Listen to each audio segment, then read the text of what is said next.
बाढ़ के विभीषिका के बीच बिहार के जल संसाधन मंत्री संजय झा दरभंगा पहुंचे। दरभंगा पहुंचकर उन्होंने अधिकारियों के साथ समीक्षा बैठक की।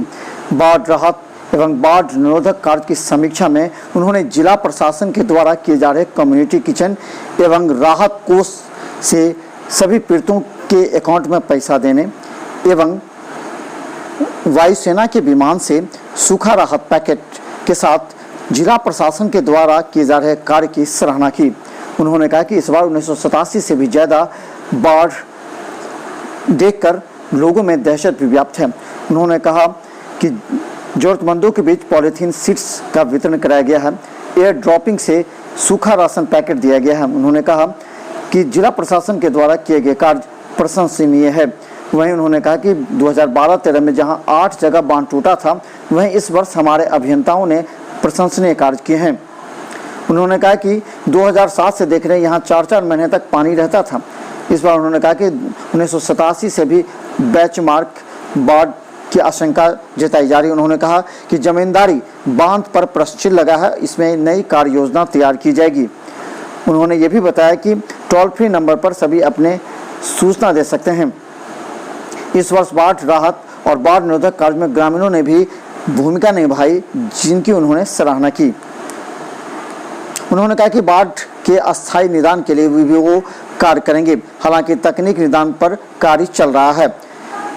संजय झा ने बताया कि इस वर्ष 167 पंचायत पूर्ण रूप से, 53 पंचायत आंशिक रूप से हैं, 220 पंचायत बाढ़ प्रभावित हैं। 25 लाख से भी ज़्यादा लोगों ने इस बार सामुदायिक किचन में भोजन किया है, जबकि 555 सामुदायिक किचन चले हैं।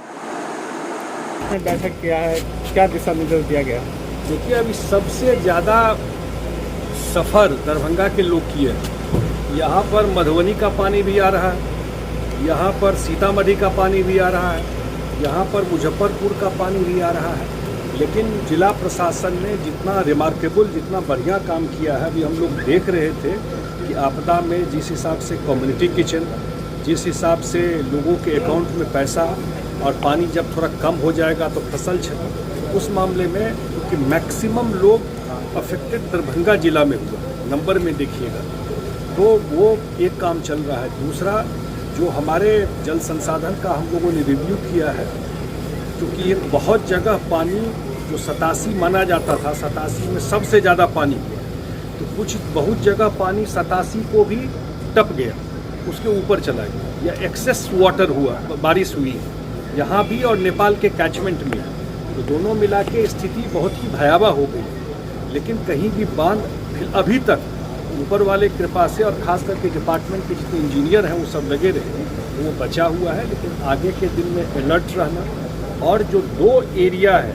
खास करके बेनीबाद से लेकर के हनुमान नगर वाला, और इसके आगे हम लोग 5A और 3B कहते हैं, कुशेश्वर स्थान तक, उसको कैसे प्रोटेक्ट किया जाए, आज ये डिस्कस करना उचित नहीं है। लेकिन उस पर भी हम लोग आने वाले टाइम में निश्चित रूप से, मुख्यमंत्री जी भी खुद अपने देख के गए, हेलीकॉप्टर से भी, और दरभंगा आ कर के भी सारा कुछ देख करके गए हैं 2 दिन पहले।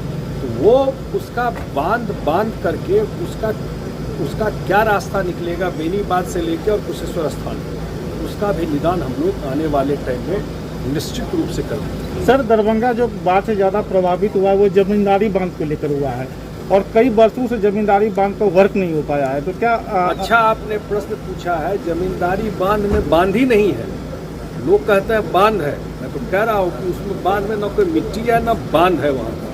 और जो गोपालपुर या उस एरिया का बता रहे थे, हमको जानकारी दे रहे थे, वो रेलवे का है, बिहार सरकार का है भी नहीं, वहाँ तो और नहीं कोई बांध है। रेलवे दे देगा तो शायद हम लोग कुछ कर भी दें। तो आने वाले टाइम में जमींदारी बांध पर एक कोई पॉलिसी डिसीजन सरकार के स्तर पर भी लेना पड़ेगा, जिसका क्या उपाय किया जाए। बाढ़ का निदान जो है कब तक सर हो सकेगा? बाढ़ का निदान तो ईमानदारी की बात है, कहा है आपको गलत बोलते हैं। बाढ़ का निदान कोई कहेगा, पानी तो आ रहा है नेपाल से, नेपाल में कुछ हो नहीं रहा है।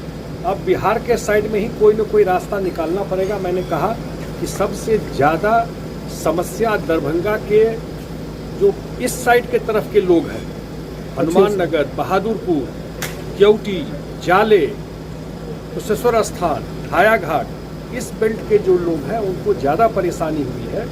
और निश्चित रूप से इसमें जब तक वो मैंने जो बांध बताया बेनीबाद से लेके कुशेश्वर स्थान तक, एक साइड तो काम हो गया और एक साइड पूरा ओपन है। जब तक उस पर काम नहीं होगा इसका निदान नहीं होगा। 2007 से मैं देख रहा हूँ हनुमान नगर को। 2007 में 13 साल पहले भी मैं 9 में गया था देखने, और आज भी देखता है कि वही पानी का हाल है। तो निश्चित रूप से मैं, अब ये तो कोविड का टाइम आ गया और सारी स्थिति दूसरी हो गई, लेकिन आने वाले टाइम में इसका कोई न कोई निदान हम लोग निश्चित रूप से निकालने का कोशिश करेंगे। अस्थायी निदान हो जाएंगे? अस्थाई पर मैं नहीं बोलूँगा, लेकिन कोई निदान निकले इसका प्रयास जरूर करेंगे।